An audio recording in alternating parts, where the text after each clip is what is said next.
आप एक आम व्यक्ति से जाकर पूछिए, उसको राशन कार्ड बनाने के लिए, मृत्यु प्रमाण पत्र बनाने के लिए, यहाँ तक कि एक विधवा को अपने आप को विधवा साबित करने में, जिसके पति का मौत 1 साल 1.5 साल पहले हुआ है, उसके लिए भी उसको पैसा देना पड़ रहा है।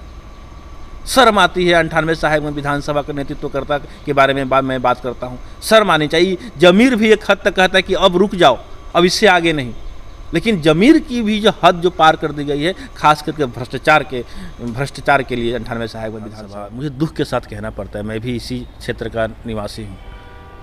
वर्तमान में जो स्थिति 98 साहिबगंज विधानसभा की है वो बहुत दयनीय है। भ्रष्टाचार का सीमा पार कर चुका है। एक सीमा, किसी भी चीज़ का एक सीमा होता है कि आप कितने हद तक आप भ्रष्टाचार कर सकते हैं।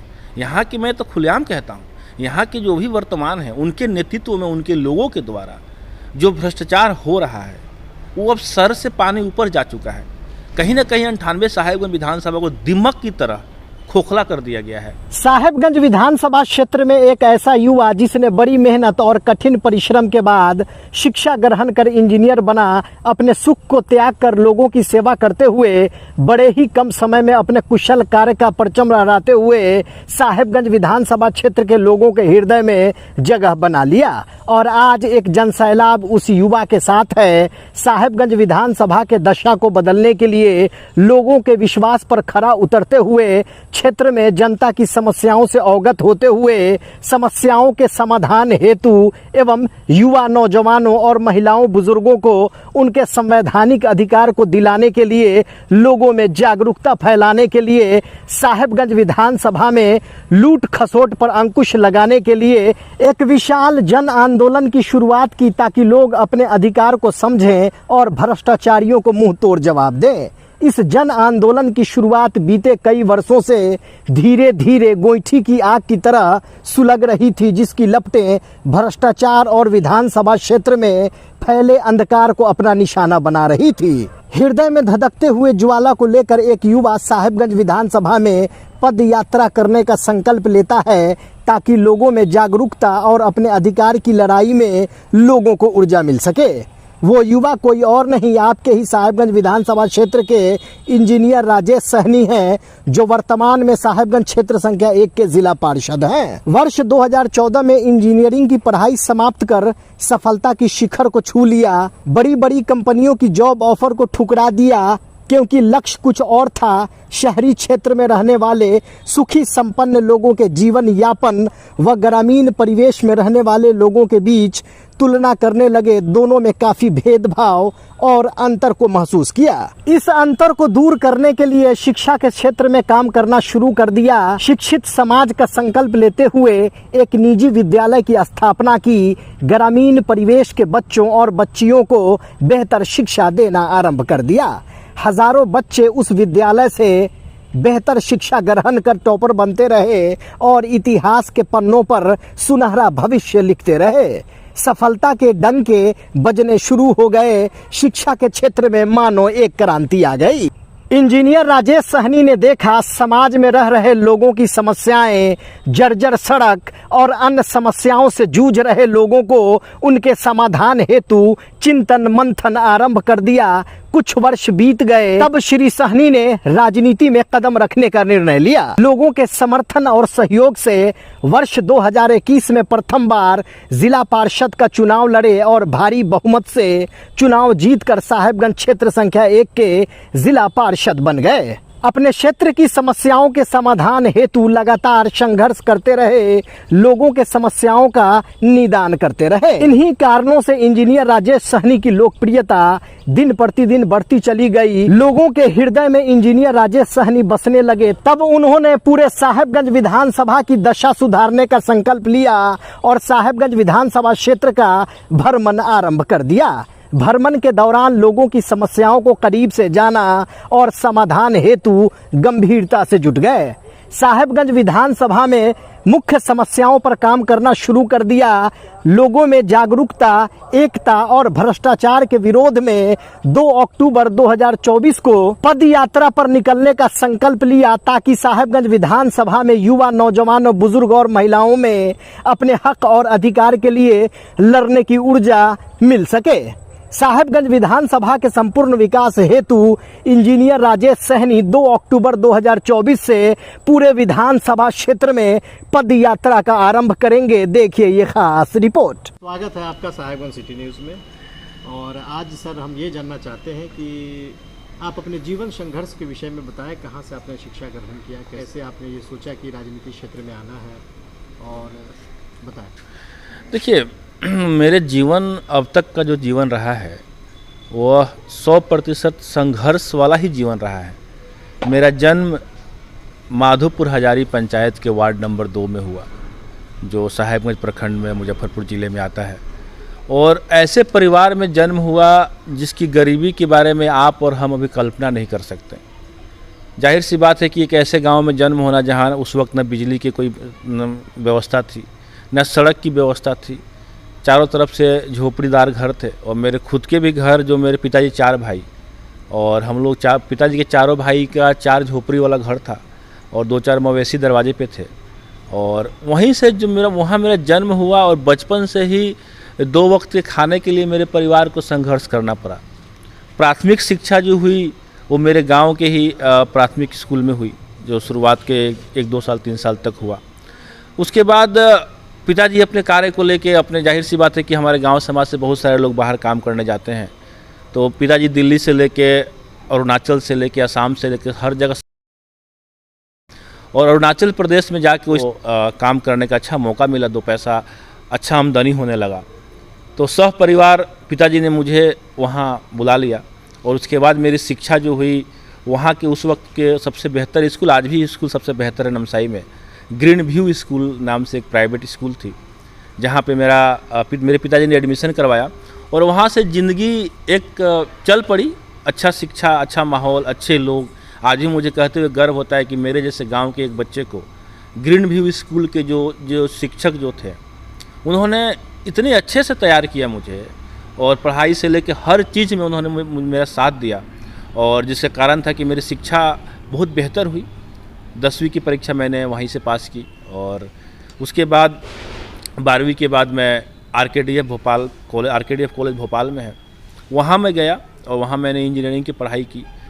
आज मैं राजनीति कर रहा हूँ, अपने लोगों के साथ हूँ, अपने लोगों के लिए काम कर रहा हूँ।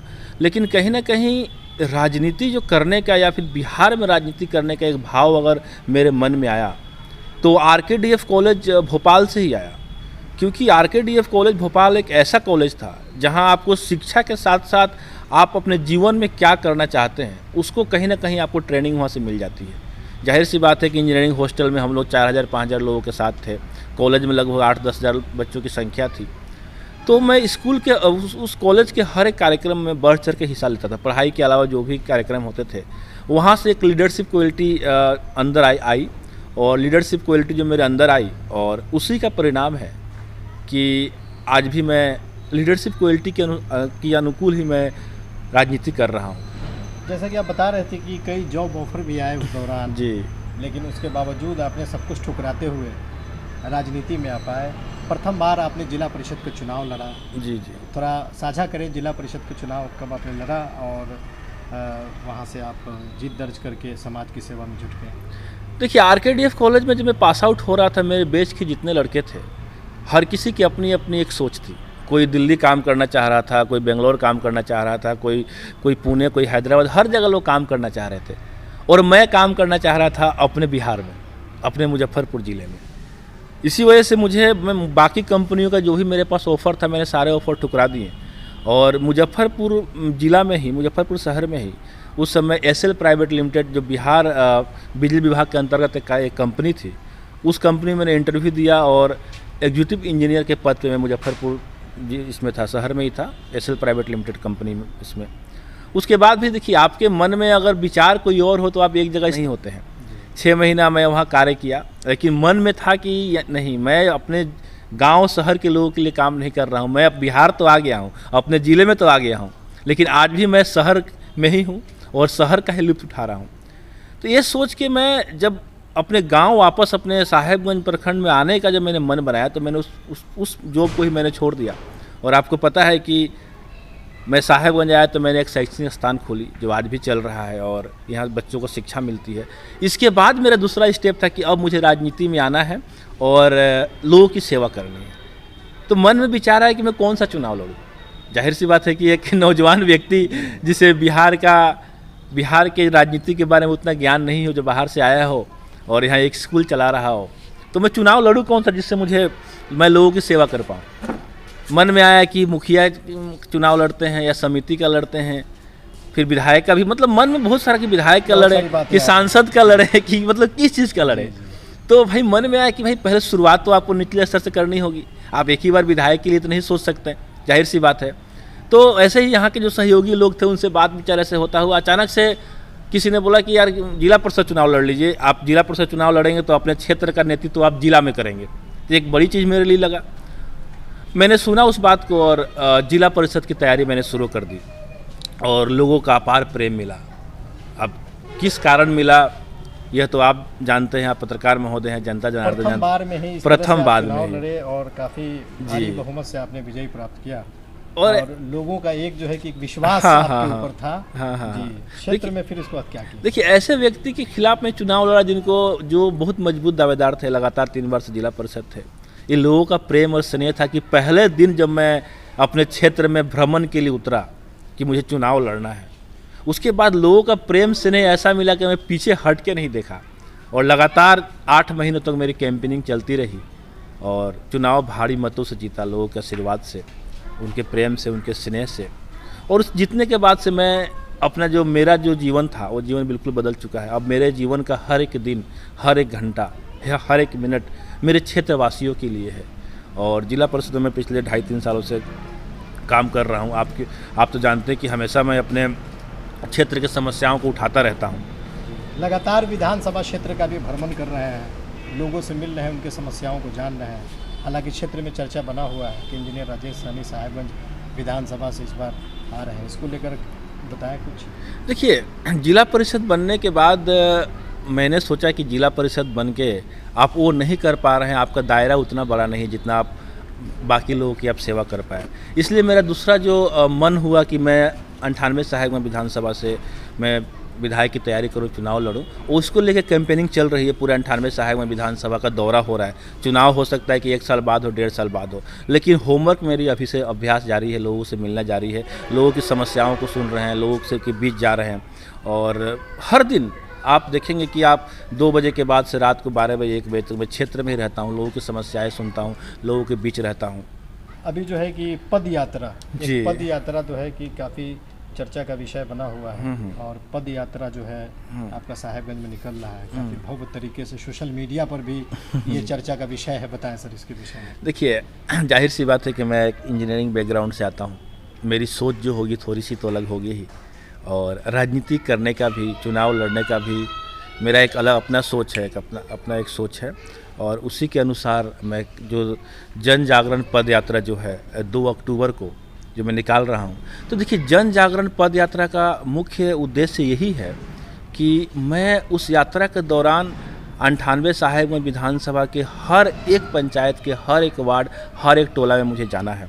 और जिसकी शुरुआत मैं गांधी जयंती के शुभ अवसर पर कर रहा हूँ, साहेबगंज से ही शुरू कर रहा हूँ। जितने ही मेरे गांधी जी के भी स्मारक है हमारे बाज़ार में, उसके अलावा जितने ही मेरे नेतागंज जो साहेबगंज में थे जिनके स्मारक बना हुआ है, उन सबको माल्यार्पण करके, उन सबों से आशीर्वाद लेके और मैं जन जागरण पद यात्रा की शुरुआत कर रहा हूँ। और यह पद यात्रा शुरू 2 अक्टूबर को हो रही है, लेकिन कब तक चलेगी इसकी कोई निश्चित तारीख तय नहीं है। लगभग 2.5-3 महीने तक मुझे जानकारी है कि पैदल चलना है पद यात्रा, बस लोगों की। वर्तमान में साहेबगंज विधानसभा की जो दशा है उसको आप किस नज़रिए से देखते हैं विकास के क्षेत्र में? देखिए, वर्तमान में 98 साहेबगंज विधानसभा, मुझे दुख के साथ कहना पड़ता है, मैं भी इसी क्षेत्र का निवासी हूँ। वर्तमान में जो स्थिति 98 साहेबगंज विधानसभा की है वो बहुत दयनीय है। भ्रष्टाचार का सीमा पार कर चुका है। एक सीमा, किसी भी चीज़ का एक सीमा होता है कि आप कितने हद तक आप भ्रष्टाचार कर सकते हैं। यहाँ की मैं तो खुलेआम कहता हूँ, यहाँ के जो भी वर्तमान है उनके नेतृत्व में, उनके लोगों के द्वारा जो भ्रष्टाचार हो रहा है वो अब सर से पानी ऊपर जा चुका है। कहीं ना कहीं 98 साहेबगंज विधानसभा को दिमक की तरह खोखला कर दिया गया है। चाहे किसी भी योजना को लेकर देखिए, हर एक योजना में भ्रष्टाचार है, अस्पताल से लेके अंचला से लेके हर जगह कहाँ नहीं है। आप एक आम व्यक्ति से जाकर पूछिए, उसको राशन कार्ड बनाने के लिए, मृत्यु प्रमाण पत्र बनाने के लिए, यहाँ तक कि एक विधवा को अपने आप को विधवा साबित करने में, जिसके पति का मौत 1 साल 1.5 साल पहले हुआ है, उसके लिए भी उसको पैसा देना पड़ रहा है।